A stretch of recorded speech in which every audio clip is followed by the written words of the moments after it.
Alors, on va traiter un sujet qui se trouve dans les Pirkei Avot, dans les Maximes des Pères, c'est marqué la chose suivante. Donc, on est dans le 5e chapitre.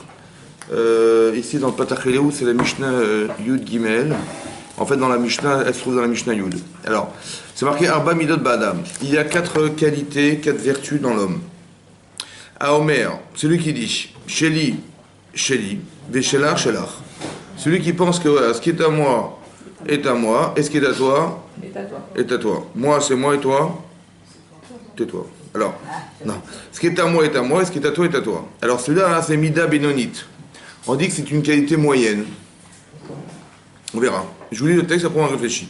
Donc il dit, ce qui est à moi, et ce qui est à toi est à toi. Voilà, tu as ce que tu as, et moi j'ai ce que j'ai. Ça, hein, c'est une qualité moyenne. C'est-à-dire, on n'est pas tellement dans le partage, on est surtout dans le fait de dire, voilà, on est chacun indépendant et indépendante. Voilà, tu te débrouilles avec ce que tu as, et moi je veux dire avec ce que j'ai.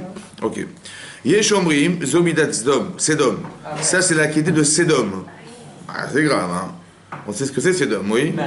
Alors, en quoi le fait de dire ce qui est à toi est à toi est à moi est à moi, c'est Sedom? On va essayer d'y réfléchir. Ensuite, c'est marqué Sheli Shelar. Sheli Shelar. Ce qui est à moi est à toi. Ve Shelar Sheli. Par contre, ce qui est à toi est à moi. Alors, il dit ça, c'est Amaretz. C'est de l'ignorance. Alors, on va voir ce que ça veut dire. Amaretz, c'est des gens de la terre. Ça veut dire des gens un peu bas. Ok. Terre à terre. Sheli Shelar. Sheli, ce qui est à moi est à toi. Mais Shelar, Shelar, mais ce qui est à toi reste à toi. Ça, c'est Chassid. C'est dans le Chesed. C'est logique ou pas? Non, pas trop. Oui, non, parce que ben, c'est dur à comprendre. Ce qui est à moi reste à moi, et ce qui est à toi, tu le gardes. Non, ce qui est à moi, pardon, je te le propose. Oui, et ce qui est à toi. Mais ce qui est à toi reste à toi. Ben, qu'est-ce qu'il a lui alors? Non, il n'a rien. Il n'a rien, zéro. Il n'a plus rien, c'est bizarre. Et ça, c'est Midat Chassid. Chesed. Par contre, Sheli, Sheli, ce qui est à moi est à moi, Veshelar, Sheli, et ce qui est à toi est à moi, c'est Racha. Ça, c'est logique. Donc, on a compris que quand quelqu'un dit ce qui est à moi est à toi, et ce qui est à toi reste à toi, ça, c'est Chassid. Le Racha, ce qui est à moi reste à moi, et ce qui est à toi est à moi, c'est Racha. Donc, la Mida Benonite, la moyenne, c'est-à-dire, voilà, ce qui est à moi reste à moi, et ce qui est à toi reste à toi. C'est ça que ça veut dire Benoni. Donc, il y a une opinion qui pense que quand, voilà. Mais par contre, il y en a qui disent que cette qualité-là, qui est de penser que ce qui est à moi reste à moi et ce qui est à toi est à toi, c'est Sedom. Alors on va essayer de réfléchir. Sedom, c'est quoi Sedom? C'est un endroit dans le monde ou quoi? Hein? Vous vous rappelez de Sedom? Oui.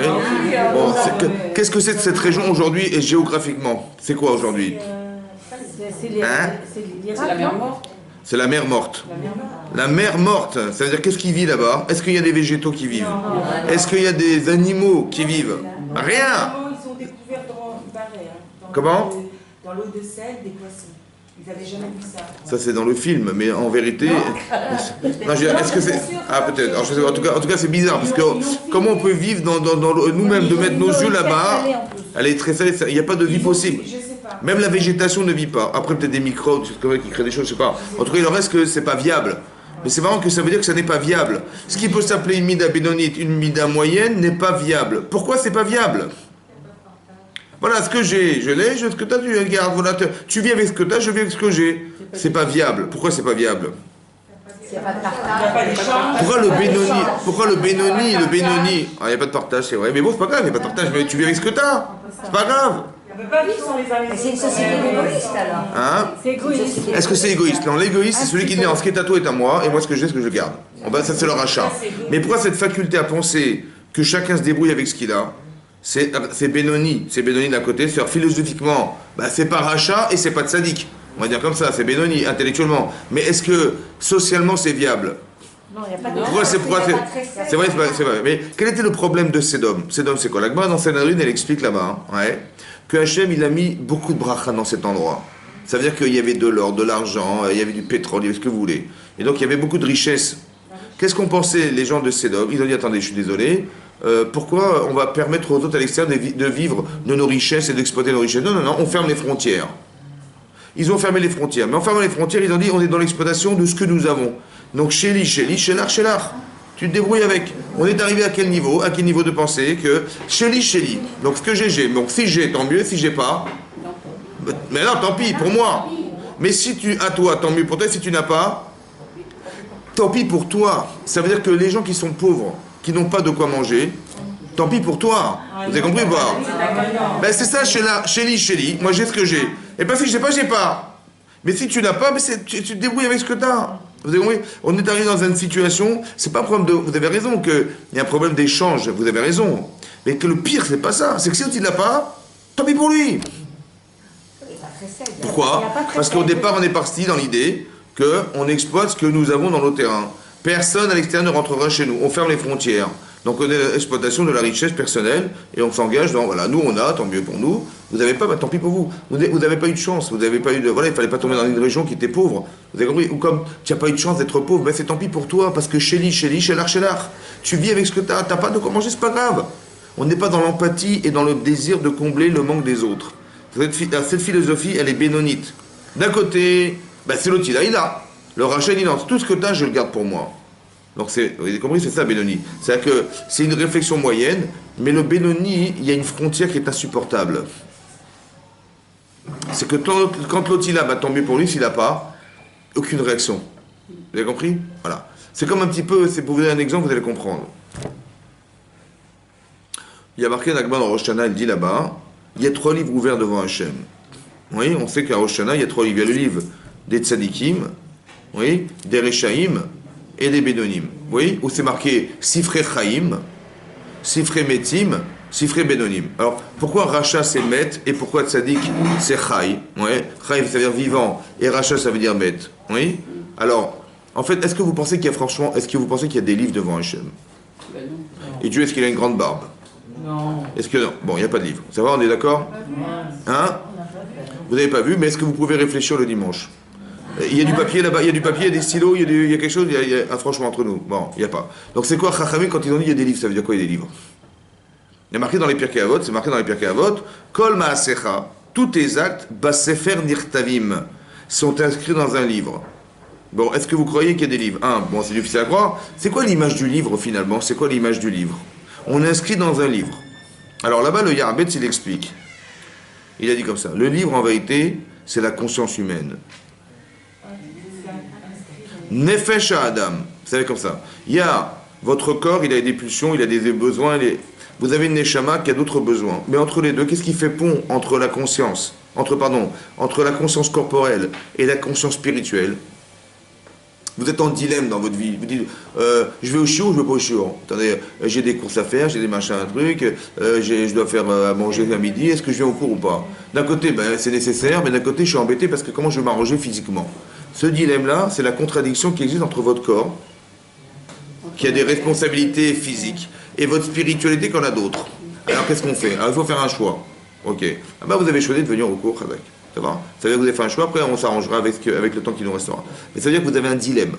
Maintenant, vous avez construit une conscience, laquelle le shiur est prioritaire sur le reste, par exemple. Ou l'inverse. Eh bien, la manger, c'est prioritaire sur la Torah, par exemple. Vous avez compris l'inverse? Donc cette conscience-là, c'est le nefesh. Le livre, c'est quoi le livre? C'est la conscience humaine. Ça veut dire, vous avez décidé de vivre, vous avez inscrit en vous, dans votre livre, la Torah est prioritaire. Ou l'inverse.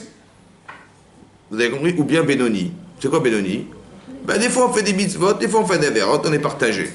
Bon, la Torah dit quoi? Que le tzaddik, le chacham, pardon pas le chacham, le chai, le vivant, alors il va être inscrit dans le livre de la vie. Pourquoi? Parce qu'il a fait des choix de vie. C'est pas la vie de respirer, hein. C'est ce qui va le faire vivre un jour.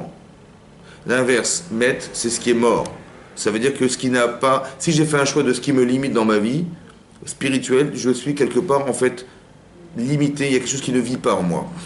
Et le Benoni, il est bien là-bas et il est bien là-bas. Des fois, il fait des avérotes, ben, c'est la vie. Et des fois, il fait des misotes, mais c'est normal. Vous avez compris? Il n'est pas dérangé. Il est Benoni. Alors, lui dit, écoute, mon chéri, toi, on te donne 10 jours supplémentaires pour faire tes chouvas, en espérant que tu vas être inscrit dans le livre de la vie.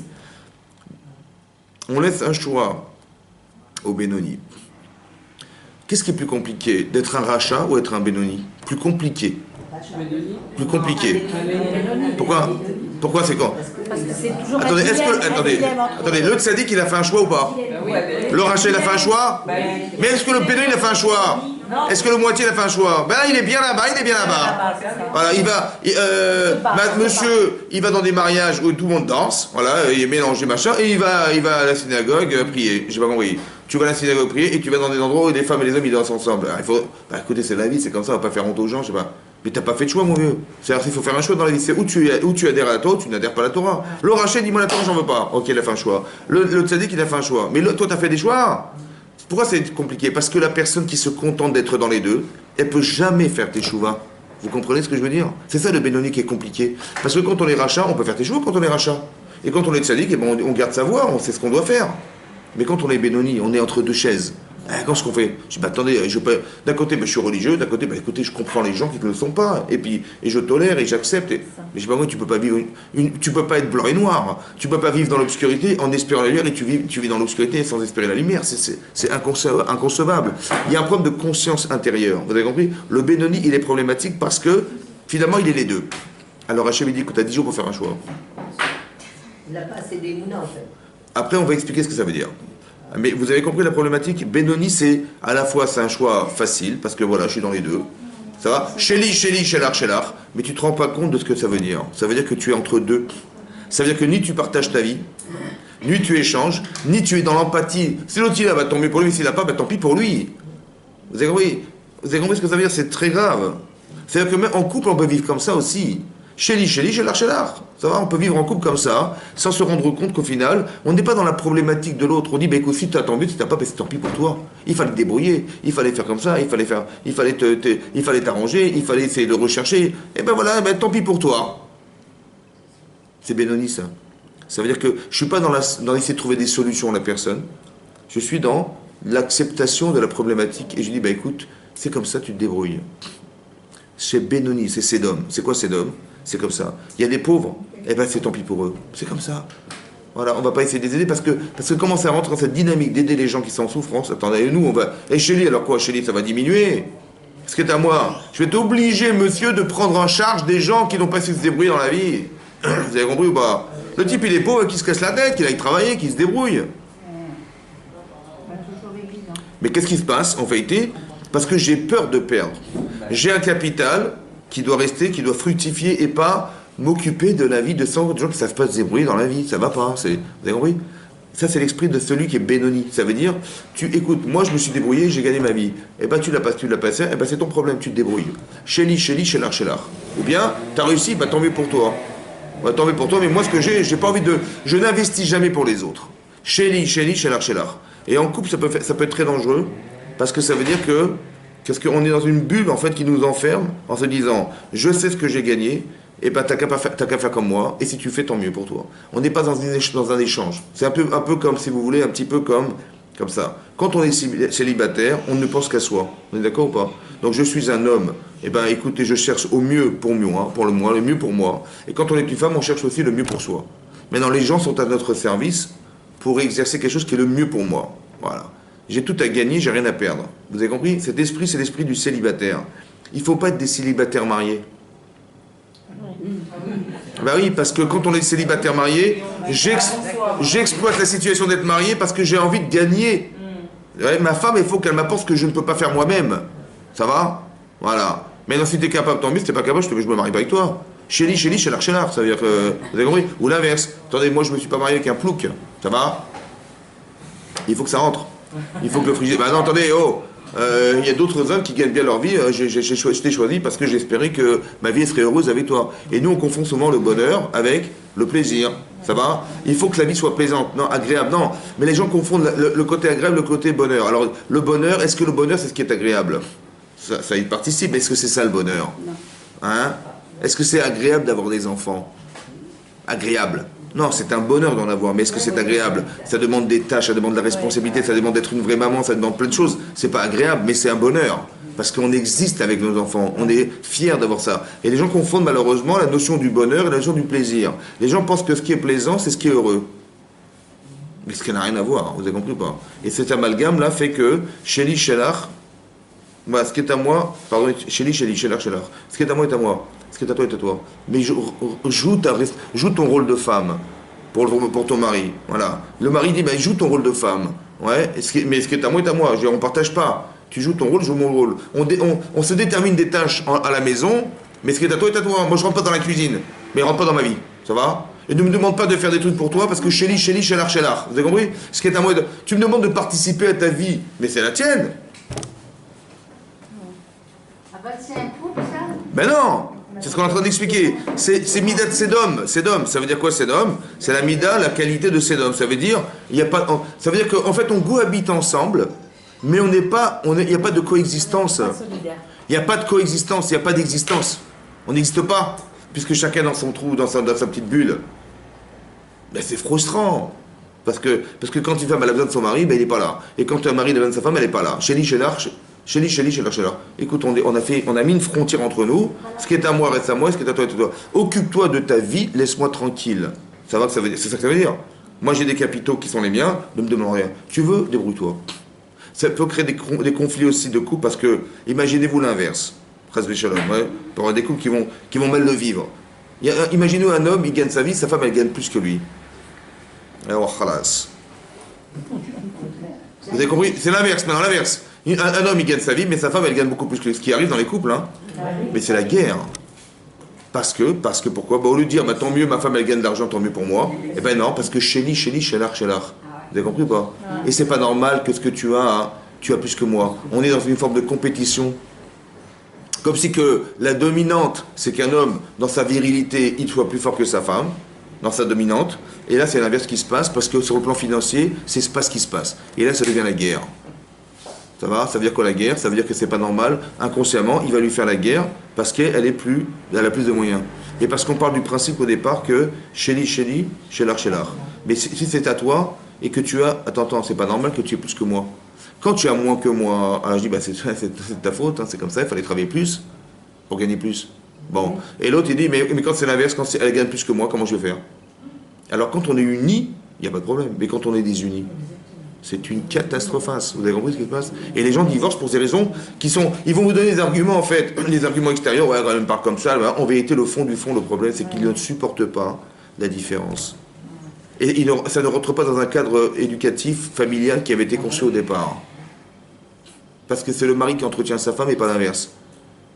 Et là, ce qui se passe, c'est que ça passe un peu dans l'inverse. Comment? De nos jours, ça n'existe plus. Ça existe, ce que je vous dis, moi. Évidemment que ça existe. Parce que les femmes travaillent, donc on rentre dans cette perspective-là. Et vous savez qu'en France, il faut savoir qu'en France, il y a 19 millions de femmes diplômées et 18 millions d'hommes diplômés. Ça va? Et toutes les différences salariales qui existent entre les hommes et les femmes, ça crée des conflits parce que une femme elle a des diplômes et ça ne correspond pas à son salaire. Monsieur il a moins de diplômes que moi, il gagne plus que moi, c'est pas normal.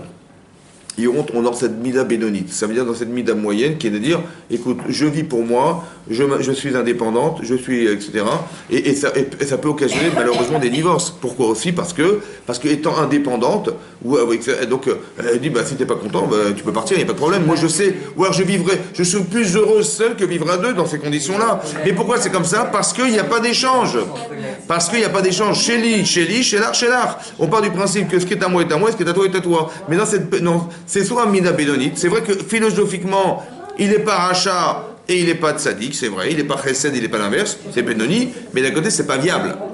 Cette qualité humaine, elle n'est pas viable. Elle n'est pas. C'est ce que dit le Chachamim dans le Pirkei Avot. Ça veut dire que ça n'a pas d'avenir ce genre de situation, parce qu'on doit vivre avec un partage.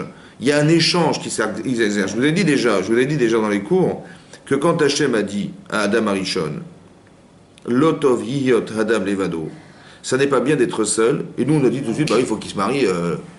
Non. En vérité, le problème, il est beaucoup plus profond que ça. Que quand je dis chéli, ce qui est à moi est à moi, ce qui est à toi est à toi, je suis seul. Et je te rends seul. Je te dis clairement, écoute, profite de ce que tu as. Si tu as, tant mieux, si tu n'as pas, tant pis pour toi. Mais ce que j'ai, je le garde. Ça va? Je suis seul. C'est ça, Mina Bénonite. C'est Sédom. Ça veut dire qu'on s'est coupé du monde. Écoute, on vit en autarcie avec nos moyens. Et nous, on a de l'argent. Et c'est pour ça que je me suis enfermé. Parce que j'ai peur de perdre. J'ai peur qu'en partageant, je vais perdre. Vous comprenez ce que ça veut dire, ça? Et cette faculté à penser, elle a amené à ce que, dans le monde, on ait pensé qu'il puisse y avoir des dictatures dans le monde. Les grands dictateurs, c'est des gens qui se sont enfermés dans leur dictature. Et ils ont pensé qu'on est dans l'exploitation de l'homme pour l'homme. Et donc, on enferme les choses, on crée de la souffrance, mais c'est pas grave, puisque c'est dans l'intérêt de moi. Sheli, Sheli, Shelar, Shelar.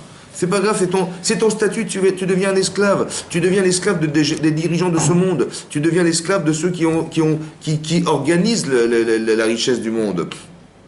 Vous comprenez?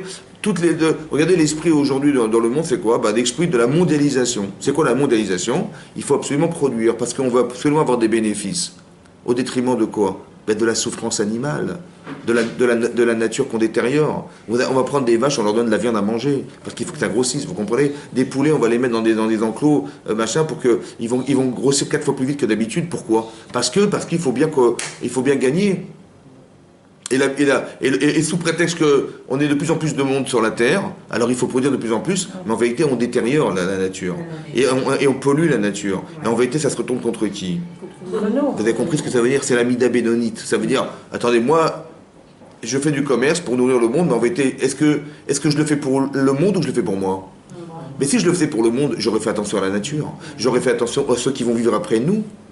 Mais non, c'est pas vrai. Chéli, Shelar, c'est ton lot de consolation. T'auras rien, c'est pas grave. Vous comprenez? Cette forme d'égoïsme qui pense que, mais au départ, philosophiquement, les Khamim ont bien compris que la base de la pensée, c'est Chéli. Ce qui est à moi est à moi. Maintenant, je vis sur Terre, j'exploite le monde dans lequel je vis, c'est à moi. Après, on verra. Mais Shelar, c'est pas grave, tu auras ce que tu auras. Tu mangeras des poulets qui ont dormi dans des trucs, pendant toute la journée, ils ont mangé que de la graine, ils ont jamais vu le ciel de leur vie entière. Vous avez compris? C'est ça que tu vas manger, hein, tu vas manger ça, toi. La souffrance de la nature. Tu vas manger des animaux on a dû gaver, vous comprenez ce que c'est pas normal.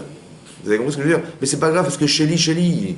Donc on est dans une midat sédom. Ça veut dire que le seul centre d'intérêt, c'est soi-même. Il faut faire très attention qu'en couple, on ne doit pas comprendre comme ça. Et souvent, malheureusement, on nous éduque en pensant, voilà, il y a un système parental qui existe, moi je suis un enfant, ma mère elle s'occupe de la maison et mon père il s'occupe d'aller travailler. Mais moi j'ai pensé, ma mère elle s'occupe de son rôle de femme dans sa maison, et mon mari et mon papa il s'occupe d'autre chose. C'est vrai ou pas? Chéli, Shelar. Et il y a des échanges? Non, parce que chacun rentre. Et ne rentre pas dans la cuisine. Je ne veux pas te voir dans la cuisine, ou je ne veux pas te voir dans mes papiers, dans mon travail. Tu ne te mêles pas de ma vie et tu ne te mêles pas de la mienne. Vous avez compris? On est dans une fracture familiale où il n'y a pas d'échange. Alors quand on vit comme ça, alors comment ça se passe? Il y a deux façons de comprendre. Souvent les gens vont vous dire, moi je vois des couples, ils me disent, mais vous savez, ma femme, elle ose me reprocher des choses, et elle ose me dire des choses, elle ose me remettre en cause. Mais de quoi elle se mêle? Ça va? Ma mère, elle se la ferme à la maison. Mon père, il a toujours eu l'autorité. Ma mère, donc ma femme, et même ma soeur, c'est pareil, elle vit devant son mari, elle n'ose pas. Mais ma femme, elle ose, madame. Comment ça se fait? Ça va pas ou quoi, Rav? Qu'est-ce que je dois faire?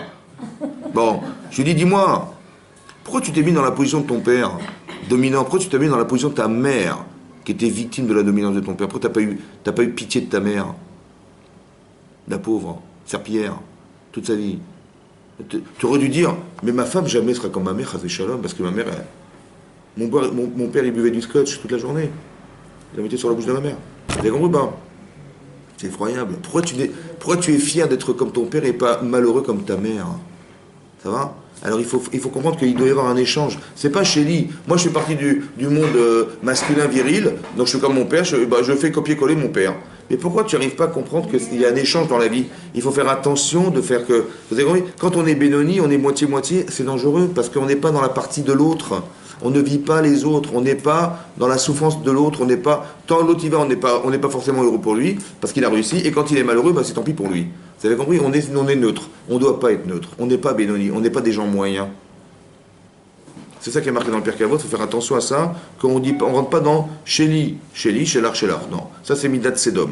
Ça veut dire qu'on s'enferme en fait, vous comprenez? On reste l'évado. C'est ça que disait Hachem, c'est pas tov d'être l'évado. Ce n'est pas bien d'être seul, mais c'est pas simplement d'être seul parce que mal accompagné, c'est d'être seul dans sa vie seule. Voilà, on est seul finalement. Voilà, Chéli. Voilà. En fait, je me retrouve, vous n'échangerez jamais. Il n'y a pas d'échange, il n'y a pas de partage, il n'y a pas d'évolution possible, il n'y a pas de connexion à l'autre, il n'y a pas d'existence. C'est quoi exister? Vous avez quelque chose à démontrer? Vous avez? Alors je dis, ça, je le garde pour moi.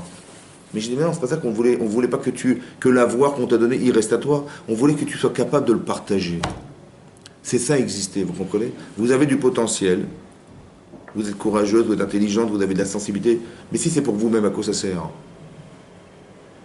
Il faut que ça s'exerce à l'extérieur, parce que je fais naître en moi, je suis dans la difficulté de partager. Ouais. Alors qu'est-ce que je fais? Je garde ou je donne? Je dis, tiens, tout à coup, j'ai pensé qu'on pouvait partager sa vie avec quelqu'un d'autre. Mais tu vas gagner ou tu vas perdre? Bah j'ai peur, parce que je dépends de monsieur. J'ai peur. J'ai côté, mais ouais, mais si pour ne pas avoir peur, qu'est-ce que je dois faire? Peut-être que je dois être la femme qui me rassure, ou je dois me demander à mon mari de me rassurer. Et quand je suis rassuré, bah, je suis confiante. C'est vrai ou pas? Ce problème, c'est qu'on ne le fait pas, ce problème, c'est qu'on ne le fait pas, ce genre de choses. On n'est pas dans le fait de rassurer son mari ou de rassurer son couple. On est dans le problème de, écoute, tu vis ta vie, je vis la mienne, et t'es pas contente, c'est comme ça. Ouais. Alors qu'il va se passer des années, et il va y avoir des troubles de couple qui vont s'organiser parce qu'on n'est pas rassuré.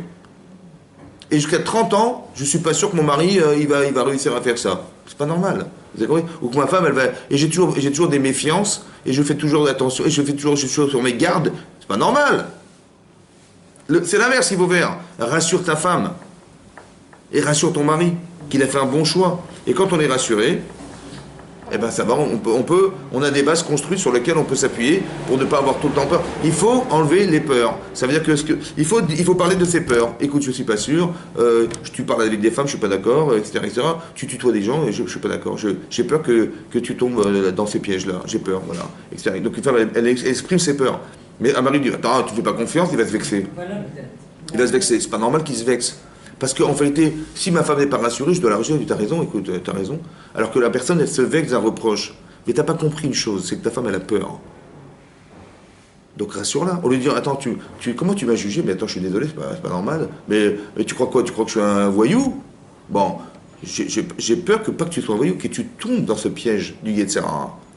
Alors fais attention comment tu parles aux gens, c'est tout. C'était pas une manière de dire, c'est pas que j'ai pas confiance en toi, j'ai peur que tu tombes dans le panneau parce qu'il y a avant et après l'épreuve. Avant l'épreuve, on est neutre, mais dans l'épreuve, comment ça se passe? On est happé par le désir, hein, c'est fini.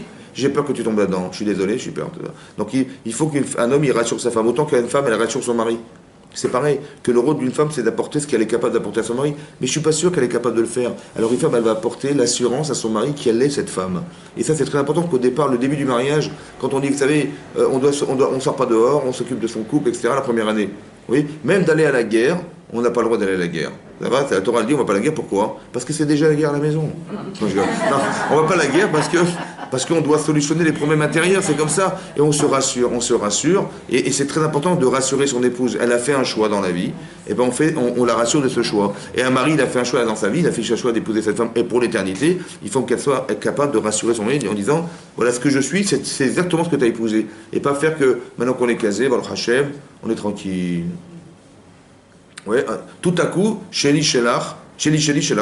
Avant, je t'offre des fleurs, je t'offre des cadeaux, je t'invite au restaurant, bon, bah, tout ce qui est à moi est à toi. Hein. Et puis quand on est marié, attends, ça c'était avant, attends, faut pas exagérer.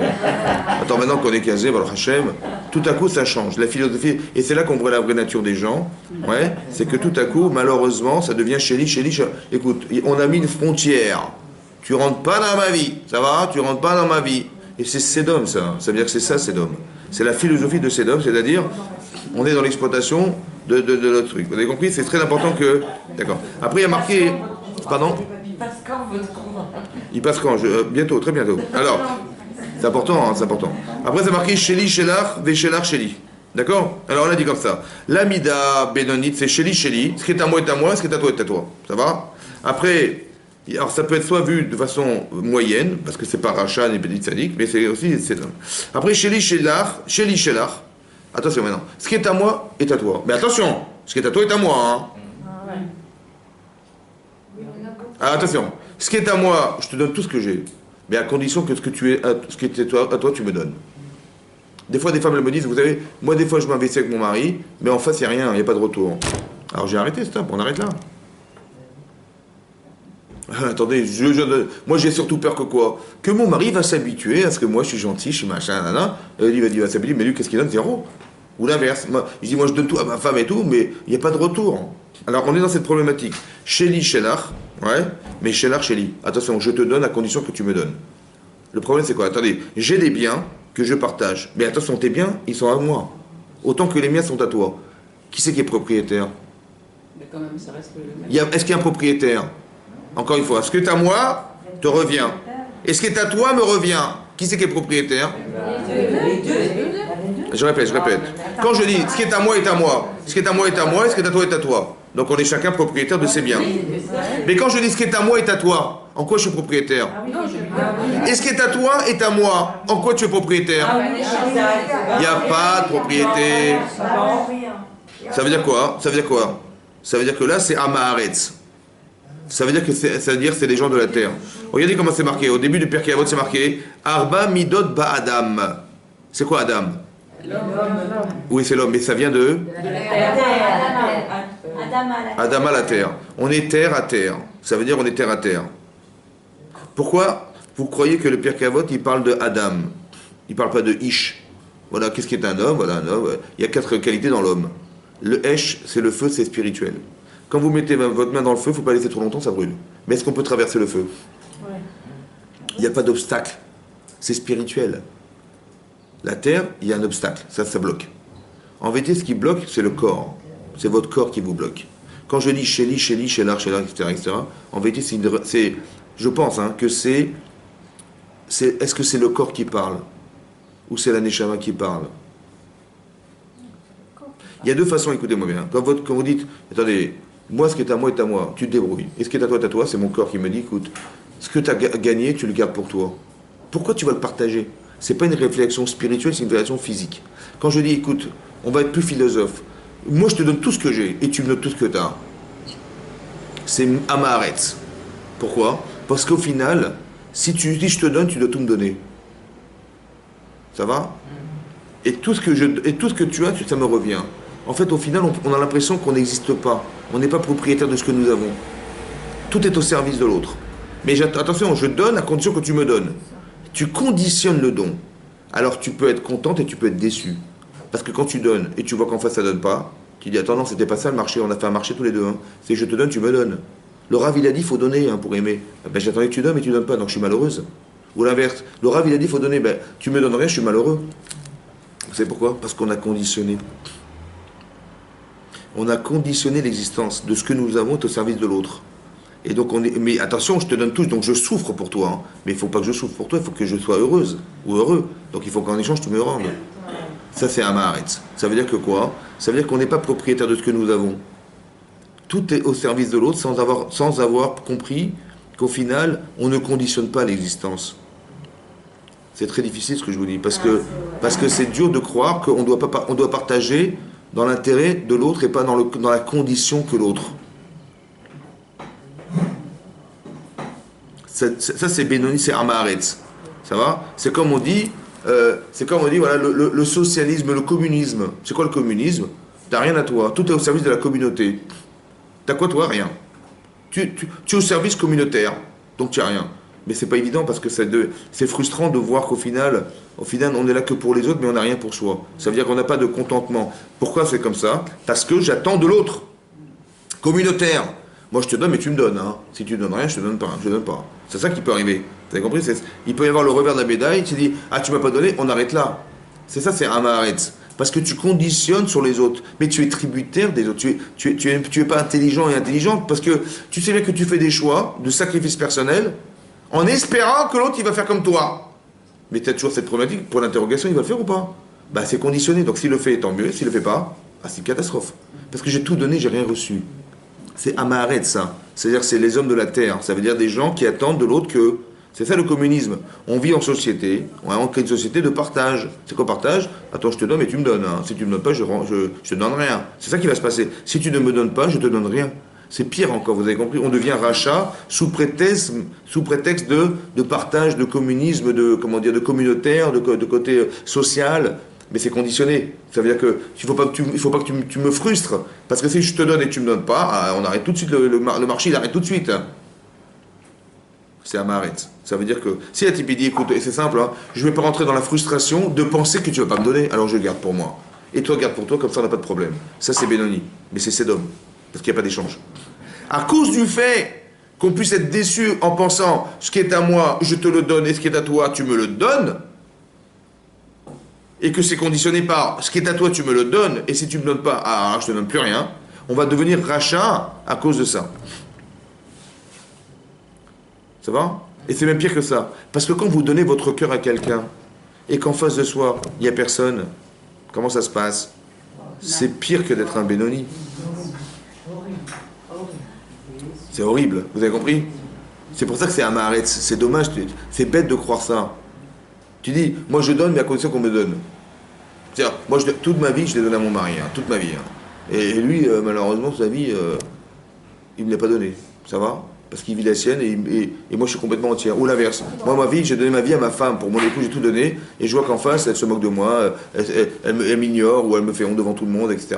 Elle me prend pour un idiot, elle me néglige, elle est un peu désinvolte vis-à-vis de moi. Je dis, attends, vous avez compris que la frustration profonde, elle est proportionnelle à l'amour qu'on donne aux autres. Mais quand c'est pas partagé, c'est une catastrophe, on a tout donné. Et ça, c'est le danger de... Et pourquoi c'est faux? Parce que tu as cru que tu devais conditionner, que l'autre devait tout te donner comme tu lui donnes tout. Et ça, c'est un mari, c'est bête ce que tu penses. Parce qu'il il est simple. Il va dire, ben voilà, il va lui trouver des occupations à ton mari. Il dit, mais alors il s'occupe pas de moi, il m'aime pas. Ou alors je vais traduire, parce qu'il s'occupe pas de moi, il m'aime pas. Alors que non, peut-être c'est pas ça, il t'aime. Simplement, il avait d'autres préoccupations qui ne sont pas les tiennes. Et toi, tu as cru qu'il t'aimait pas parce qu'il s'occupait d'autre chose que toi. Vous avez vu comment il s'arrange ou pas? Parce que les intérêts masculins ne sont pas les intérêts féminins. Mais c'est pas parce qu'on n'a pas les mêmes intérêts communs qu'on s'aime pas. Vous avez compris ou pas? C'est pas parce qu'on n'a pas les mêmes intérêts communs qu'on ne s'aime pas. On s'aime seulement, j'avais des intérêts qui n'étaient pas communs aux tiens. Et la personne, elle croit que puisque tu ne t'intéresses pas à mes intérêts, c'est que tu ne m'aimes pas. Ce qui n'est pas vrai. Vous avez compris? Donc c'est très facile pour les Yitzhara de détourner les... Et les gens qui le traduisent mal, malheureusement, bah, ils arrivent à... Bah, attendez, j'ai donné ma vie pour mon mari ou pour ma femme, et je vois qu'en retour, il n'y a rien. Vous savez quoi? On ne conditionne pas. C'est ça qui est dangereux. On amène, on invite à aimer, mais on ne force pas à aimer. C'est ça que je vais vous expliquer. Tu dis, mais chérie, mais moi j'ai donné toute ma vie pour lui, mais je croyais qu'il allait comprendre. Et je vois qu'en face, il n'y a rien. Ça va? Eh ben, je l'aime plus, mon mari, c'est terminé. On arrive à un désamour parce qu'il y a même de la haine ou du dégoût, parce qu'on on est rentré dans la perspective de dire, je conditionne mon don. Je donne à condition de recevoir. Ça va? Ça peut être une faute, malheureusement. C'est ça qui est grave. C'est comme on dit, vous savez, la différence, l'Agban dit, la différence entre les juifs et les non-juifs, ouais, c'est qu'on dit chesed leumim chatat. Le chesed des peuples, c'est une faute. Alors il m'a dit, mais pourtant, pourquoi? Parce qu'il conditionne. Ouais, comment il conditionne? Nous on dit par exemple, voilà, je mets de la zdaka, almena chichi béni. Voilà, je dis mon fils, Chazashim il est malade, je mets la zdaka pour que mon fils se guérisse ou pour que je sais pas quoi. Je conditionne la tzedaka. Et là il m'a dit, mais les non-juifs ils font la même chose que nous, pourquoi ça s'appelle une faute et nous ça s'appelle pas une faute? On dit ça dit gamour. Quelqu'un qui fait de la zdaka, almena à condition que, comment vous dire, que son fils vive par exemple, c'est un tzaddik. Et pourquoi chez les autres, c'est pas des tzadikim? Ils conditionnent. Là, il m'a dit comme ça. Parce que si la chose ne se réalise pas comme il a voulu, il a dit j'espère que, et ça ne s'est pas réalisé. Il dira ben, j'ai fait de la tzedaka. Alors que les autres, ils vont dire ben, j'aurais jamais dû donner. Je regrette ce que j'ai fait parce que j'avais conditionné ça à ça. Je te donne, tu me donnes. Vous avez compris ce qui se passe? Hachem, je te donne, tu me rends. Alors qu'Hachem, il a peut-être d'autres. D'autres besoins, que la tzedaka que tu as donnée, elle servira à autre chose que ce que tu avais cru toi. Et moi j'ai dit non, c'est moi qui décide. Vous avez compris pas? Moi je te donne tout, mais tu me donnes tout aussi en retour. Et on peut faire une avodat Hashem exactement qui est dans ce profil-là de dire moi je te donne, tu me donnes. Voilà, je fais les mitzvot, j'attends en retour quelque chose. Ça va? Ah non, mais c'est comme ça. Attendez, je ne donne pas ma vie pour rien, vous avez compris? On est religieuse à condition qu'Hachem il soit aussi religieux avec nous. C'est-à-dire, il rentre dans ma religion, la mienne, celle que j'ai choisie, pas la tienne. Alors que des fois, c'est pas comme ça que ça se passe. C'est-à-dire que des fois, il peut se passer que ce que Hachem il me demande, ça a un sens pour moi, mais aussi pour lui, ou bien que pour lui. Que Hachem il va utiliser ce que je vais faire au service de, par exemple, un exemple très simple. Je vous coupe 2 minutes. Avraham Avinu va faire du chesed. Ça va? Il va nourrir des personnes qui sont venues du désert, manifestement qui n'ont pas grand-chose à manger. Avraham Avinu, il est persuadé qu'il a rendu service à des personnes. C'est vrai ou pas? Bon, mais c'est bizarre dans ce contexte-là, dans la chaleur. C'est bizarre dans la douleur, c'est bizarre quand même. Hachem, il a une exigence. Avraham, il vient de faire la Brit Mila. Ça fait 3 jours, il est dans une grande souffrance corporelle. Et Hachem, il a mis une chaleur le jour de sa plus grande douleur. C'est bizarre quand même. Oui, en vérité, c'est contre lui-même. Mais vous savez pourquoi? Parce que Hachem, il va attendre d'Avraham Avinu de faire un acte de bonté au-delà de la nature dans le désert. Parce qu'Hachem, il aurait tellement aimé que les d'Israël, dans le désert, ils puissent manger de façon surnaturelle de la manne. Alors il fallait qu'il y ait un homme qui soit capable d'être faire une chose pareille. Parce que les descendants de cet homme, c'est nous. Et c'est nous qui allons manger dans le désert. Est-ce qu'Abraham, il va être capable de faire un acte surnaturel, dans la douleur et la chaleur, et qui est capable de faire du chesed? S'il est capable, alors je pourrais proposer ce chesed parce qu'il est cohérent. Vous avez compris que des fois vous faites des choses, mais c'est pas pour vous, c'est pour Hachem. Vous comprenez ou pas? Donc quand je dis attends, moi je te donne, tu me rends. Mais des fois Hachem il peut pas rendre. Parce que ce qu'il va utiliser de ce que vous êtes, ça va être pour le futur. Donc j'ai pas le droit de dire écoute, Chéli et Shelar, Chéli. Ça va? Chéli, Shelar, ce qui est à moi est à toi. Bah, je te donne ma vie, je te donne ma vie. Je fais du chesed, je fais des efforts multiples pour toi. Mais attention, je t'ai donné, tu me rends. Attention, tu me rends. Peut-être tu vas rien te rendre. Pourquoi? Parce que ce que tu as fait va servir non pas à toi, qui est limité à ta vie, mais à tes descendants jusqu'à la fin des temps. Alors qu'est-ce que tu préfères? Vous avez compris ou pas? Il faut pas conditionner nos actes. Alors le Perek Shira, par exemple. Comment? Le Perek Shira. Ouais. C'est une prière, on dit, tu demandes, tu vis pendant 40 jours. Ouais. Et... C'est un espoir que vous allez nourrir chez vous. Écoutez-moi bien. Par exemple, quand vous faites à Rosh Hashanah, qu'est-ce que vous dites? Tu nous écris Kodvenu en hébreu, ça veut dire tu nous écris dans le livre des Tzadikim Vachasidim. Voilà, moi je sais qui je suis, mais je demande à Hachem de m'inscrire dans le livre des Tzadikim Vachasidim. C'est qui les Tzadikim? C'est Noach. Et les Chassidim, c'est Abraham Avinu. Est-ce que vous avez l'audace de demander une chose pareille? Non. Mais c'est ce que vous demandez, hein. Mais c'est ce que vous écrivez, c'est ce qui est marqué. On n'est pas à leur niveau. Mais pourquoi vous le dites? Il y a marqué dans le Sidour, les Chachamim, ils ont écrit un Sidour, et ils ont marqué, tu vas dire dans la prière, Kodvenu Besefer Tzadikim Vachasidim. Je t'en prie, inscris-nous dans le livre d'Avraham Avinu. Voilà, Avraham Avinu. Est-ce que dans le livre de Noach? Mais est-ce que nous, on est capable d'être des Noirs? Est-ce qu'on a... Alors, qu'est-ce que ça veut dire? Comment on nous écrit une chose pareille? Oui, mais ils ont quand même fauté, les Noirs. Écoute-moi bien, je parle de Noach. Et qu'est-ce qu'il a fait, le pauvre? Il est un sadique ou pas? Le seul de sa génération qui a survécu, c'est lui. Moi, je demande, est-ce que je sois... Si un jour il y a de lit, je vais être comme Noach. Attends, est-ce que c'est pas audacieux de dire une chose pareille? C'est pas osé. C'est osé ou pas? Dites oui, ça va plus vite. Oui. Très bien. Alors comme ça, en fait, comme ça, écoutez bien. Non, c'est pas ça qu'on demande. On ne demande pas des noirs. On demande à faire partie des gens qui ressemblent à ça. J'espère que je vais... Comme si je dis, moi je sais qui je suis, mais j'ai l'espoir d'atteindre ce niveau-là. Code Vénoïque, inscrit dans ce livre. Je veux faire partie dans ma vie de ces gens-là. Propose-moi dans ma vie des expériences de vie qui vont faire que je vais atteindre ce niveau-là. C'est ça que je demande à Hachem. Donc quand vous faites... C'est pour vous... J'ai fait ça, cette petite parenthèse pour vous répondre, madame. Quand vous faites le Perek Shira, c'est pour dire j'ai envie d'être cette femme. C'est ça que ça veut dire. On n'est pas en train de dire et si je ne l'ai pas, eh ben j'aurais jamais dû lire. Non, c'est-à-dire que j'aspire à devenir. Vous avez compris? Voilà, c'est dans l'espoir. Parce que dès l'instant où vous conduisez, attendez, moi je fais la zaka, attention, j'ai fait les misos, tu me rembourses, hein? Non, on n'est pas dans le commerce.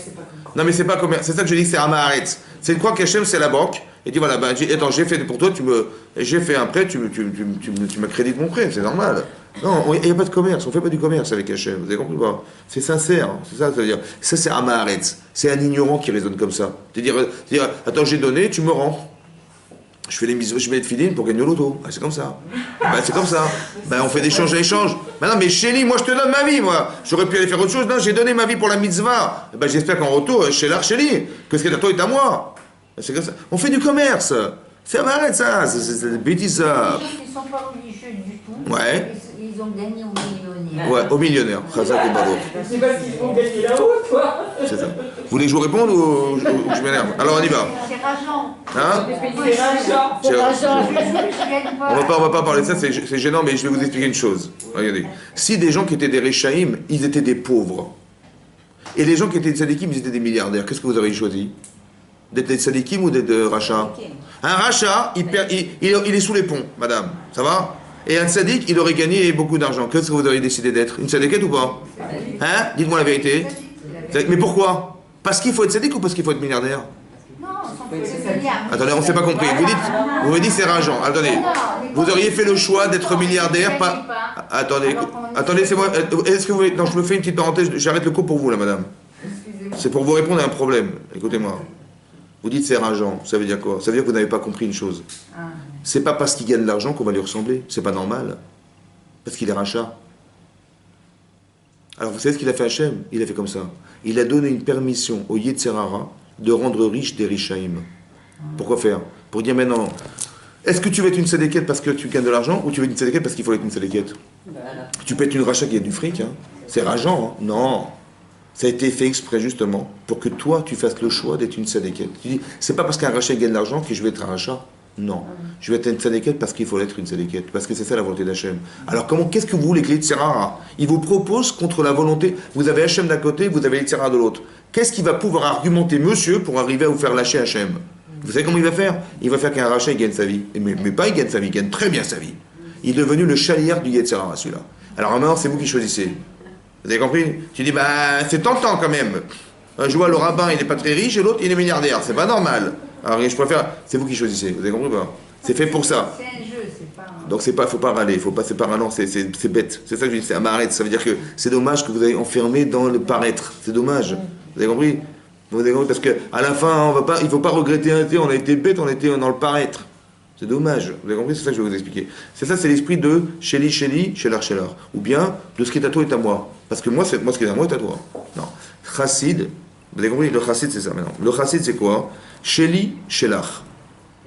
C'est ça qu'il faut comprendre maintenant. Ce qui est à moi est à toi. Et ce qui est à toi, ça reste à toi. C'est chassid. Comment ça se comprend, ça? Comment on va donner sa vie sans attendre quoi que ce soit des autres? Garde ce que tu as, et moi, je te donne tout ce que j'ai. C'est dur, ça. Un chassid. Est-ce que matériellement ça s'entend? C'est impossible, parce que tu n'auras plus rien. Et tu n'attends rien des autres, donc ça veut dire que tu vas... Ça, si on est Adam, c'est incompréhensible. Mais chassid, c'est quoi chassid? Chesed. C'est quoi la différence entre le chesed, la bonté, et la rachamim, la pitié? Il dit comme ça. Imaginez-vous, quelqu'un vous frappe à la porte. Il dit bonjour madame, voilà, écoutez, je suis dans la rue. Voilà. Vous voyez, cette femme, elle tape à votre porte, elle est très mal habillée. Vous voyez vraiment, ça se voit que ça fait des jours et des jours qu'elle dormait sous les ponts. Ouais, ça se voit qu'elle n'est pas. Bon, elle vous dit écoutez, est-ce que vous pouvez m'aider? Qu'est-ce que vous faites? Il dit vous donnez. Mais pourquoi vous donnez? Parce que par pitié. Vous avez mal de l'avoir comme ça. C'est une mitzvah ou pas? De donner. Mais attention, il y a une limite. La limite, c'est quoi? C'est parce que vous avez mal que vous donnez. Donc quand vous avez donné, Ça vous soulage. ça vous soulage. Est-ce que vous avez donné aussi pour vous? Oui. Ça, c'est la rachamim. En vérité, la limite du don, c'est de se soulager aussi. Alors il y a quelque part, comme si je soutirais un plaisir de me soulager à la souffrance que j'ai de voir cette femme comme ça mal habillée. Ok. Le chesed, c'est pas ça. C'est de dire, je donne pas parce que je suis réactive. Par exemple, on dit d'Abraham, c'est un chesed. Il fait du chesed. C'est quoi le chesed? Monsieur Abraham Evinu, il va construire des auberges. À droite, à gauche, pourquoi? Parce que je sais bien qu'il y a des pauvres et je sais bien qu'il y a des riches. Et je sais bien que tout le monde n'a pas la faculté à pouvoir donner. Alors je vais moi m'occuper des pauvres. Mais pas parce que j'ai vu des pauvres et quelqu'un va taper à ma porte. Il y a une nécessité de combler le vide. C'est du chesed, ça. Je ne suis pas réactive à ce que je vois. J'appréhende la problématique et je la solutionne avant même qu'elle arrive. Parce que je sais que c'est comme ça. Ça s'appelle du chesed. Maintenant, écoutez-moi bien. Je suis dans le chesed, ça veut dire quoi? Vous savez quoi? La différence entre la différence entre la rachamim et le chesed, c'est que j'attends que les choses m'arrivent et je réagis à ce qui m'arrive. Par exemple, c'est marqué dans le Midrash Rabbah, c'est marqué qu'Hachem il a dit à Yov, tu donnes à boire à ceux qui veulent boire et tu donnes à manger à ceux qui ont besoin de manger. Ça c'est Yov. Mais il dit, mais Noach, Abraham il n'est pas comme toi. Il donne à manger à ceux qui ont soif. Ça veut dire qu'il donne plus, il est chesed. Ça veut dire qu'il est plus, ça va? C'est quoi plus comme ça? En vérité, il faut que vous sachiez une chose. La différence entre le rachat, le bénoni et le tzaddik. Il dit, Hachem, il m'a donné de l'argent. Écoute, j'ai peur de le perdre. Écoute, ce qui est à moi est à moi, ce qui est à toi est à toi, comme ça on n'a pas de problème. Le rachat, il dit, non, non, j'ai reçu de l'argent, mais j'en ai pas assez. Alors ce qui est à toi est à moi, et ce qui est à moi est à moi. Bon, le tzaddik, il dit non. En vérité, c'est pas comme ça. La philosophie du tzaddik, c'est de dire, Hachem, il t'a prêté de l'argent. Il t'a prêté ta femme, il t'a prêté tes enfants. Est-ce que nos enfants nous appartiennent? Non. C'est un prêt. Qu'est-ce que tu vas faire avec? C'est toi qui décides, on t'a prêté des enfants. Tu as la charge, parce que tes enfants ne t'appartiennent pas. Ton argent, Alpi Alacha, il t'appartient. Si on te le vole, on te le rembourse. Alpi Alacha. Mais Alpi philosophique, est-ce qu'il t'appartient cet argent? La preuve que non, c'est qu'à la fin, tu vas disparaître et cet argent, il va rester sur place. Est-ce que tu pars avec? Non. On t'a prêté de l'argent. Qu'est-ce que tu fais avec? Le tzaddik, il a compris que c'est qu'un prêt. Ça veut dire que quoi? C'est quoi un prêt? Hachem, il t'a donné à crédit de l'argent pour que tu fasses quelque chose avec. Pour qui? Profiter. Pour lui. Mais pour lui. Pour lui. Alors qu'est-ce que tu crois que tu vas perdre? Écoutez-moi bien avant que je m'énerve. il t'a prêté de l'argent, il va pas t'en donner si tu vas perdre. Mais non, puisque tu as compris que il t'a prêté pour que tu fasses à sa place quelque chose. Donc la bracha, c'est qui l'a la bracha? Mais c'est toi qui l'as, parce que derrière, tu as un banquier de fou derrière, qui va investir pour toi. Donc ça veut dire que quoi? Mais chez Shelach. Pourquoi? Parce que tout ce que Hachem m'a donné, mais c'est dans l'intérêt de qui? De la personne. Mais moi, j'attends rien, parce qu'en vérité, vous savez, on dit en hébreu, le ratson. C'est quoi le ratson? La volonté. La volonté. Et Sinor, c'est un tuyau. Ratson, Sinor, c'est les mêmes lettres. Ma volonté, c'est la sienne. Je ne suis qu'un conduit. Mon ratson est la sienne. Assez retsoncha retsono. Fais ta volonté la sienne. Ça veut dire quoi? En vérité, ce que j'ai. C'est très important que vous compreniez. Ça n'est qu'au service des autres. Parce qu'Hachem, il veut que je donne. Comme lui, il est marqué dans la Gemara dans Shabbat. Zekeli Venveu. C'est mon Dieu, Venveu. Alors ça veut dire quoi Venveu? La Gemara dit il y a deux explications. Soit Venveu, ça vient de la shon Noi. Noi, ça veut dire joli. Anveu, je l'embellirai, je le glorifierai. C'est pour ça qu'on a une mitzvah d'acheter une paire de filines, un beau Sefer Torah, un beau talit. Vous avez compris? Beau parce que c'est une manière que j'ai de glorifier Hachem en faisant beau. Anveu, je le glorifierai, je faisais beau. Ou alors la Gemara dit non, Anivaou. Anveu, c'est Anivaou, lui et moi. Il est comme ça, il est Rachum, je suis Rachum. Eve Domelo, ressemble à Hachem. Adam, c'est Adama, mais c'est aussi Adomelo. Adam, Adomelo, tu ressembles à Hachem. Essaie de ressembler à Hachem. Mais alors qu'est-ce qu'il fait Hachem? Qu'est-ce qu'il gagne à créer le monde? Qu'est-ce qu'il gagne lui? Il ne gagne rien. Il gagne que dans l'intérêt de... Qu'est-ce que vous gagnez avec vos enfants? Vous ne gagnez rien. Vous ne gagnez rien, il n'y a rien. Mais vous permettez à vos enfants d'exister. C'est ça la satisfaction que vous avez. Mais c'est la même philosophie en fait. C'est le résultat de la résultat. Tu dis mais oui mais si je donne, qu'est-ce qui va en rester? Mais si tu le fais pour Hachem, tu crois qu'Hachem ne va pas penser? Tu crois qu'Hachem n'est pas intéressé que tu sois un tsinor, un tuyau qui permet à Hachem d'exercer des choses? Il peut le faire lui-même. Mais si tu peux le faire à sa place, il va te gratifier de pouvoir le faire à sa place. C'est pas mieux, non? C'est dans cet esprit qu'on doit vivre. En sachant qu'Hachem, il est là. Vous comprenez ou pas? Que ce que je fais en vérité n'est que comment dire? Je suis que le vecteur de la volonté divine. Donc, chez lui, mais chez l'art, mais vadaï. Parce que ce qu'Hachem il fait, mais c'est aussi. Qu'est-ce qu'il gagne lui, Hachem? Qu'est-ce qu'il a à lui? Tout ce qu'il a, il le donne. Il nourrit des milliards de personnes sur la terre, et des milliards d'animaux. Et tout ce qu'il a, il le donne. Mais qu'est-ce qu'il perd? Il perd rien parce qu'il est la source de la bénédiction. Vous pouvez être le vecteur de la source de la bénédiction. Le vecteur de la source. Ça veut dire que si vous donnez, vous ressemblez à Hachem. Alors Hachem, il vous donnera parce que vous avez un bon cœur, parce que vous le ressemblez, parce que vous pouvez permettre à Hachem d'exercer dans le monde quelque chose qui passera par vous. Il aurait pu le faire lui-même. Mais c'est dommage. Il vaut mieux que ça passe par vous. C'est ça la mitzvah. Sheli, Shelach. Shelach, Shelach. Cet esprit-là, quand vous voyez des gens comme ça, vous avez envie de ressembler à ces gens-là. Parce que les gens qui donnent sans attendre, ils vous ont fait un tel kavod, qu'ils vous ont tellement honoré que vous donnerez votre vie pour ces gens-là. Parce qu'il ne fait pas, vous avez vu que ce n'est pas conditionné. Et attendez, il m'a mis la pression parce que mon mari, il attend de moi quelque chose, il m'a mis la pression. Est-ce que je vais être embêtant de lui rendre? Je ne sais pas. Ou ma femme, je ne sais pas. Mais quand je vois qu'elle n'attend rien de moi, mais j'ai honte. Et il va dès que je donnerai tout pour elle. Vous avez compris ou pas? On devient des chassidim. C'est des gens qui vont au-delà d'une forme de limite. Dans mon intérêt personnel, j'aurais gardé. Mais je ne peux pas. Vous savez pourquoi? Parce que je vois qu'elle a tout donné pour moi. Mais sincèrement, parce que quand je dis, ça s'entend des gens qui disent, quand une femme elle peut faire un reproche à son mari, attendez, j'ai fait ça, j'attendais quelque chose.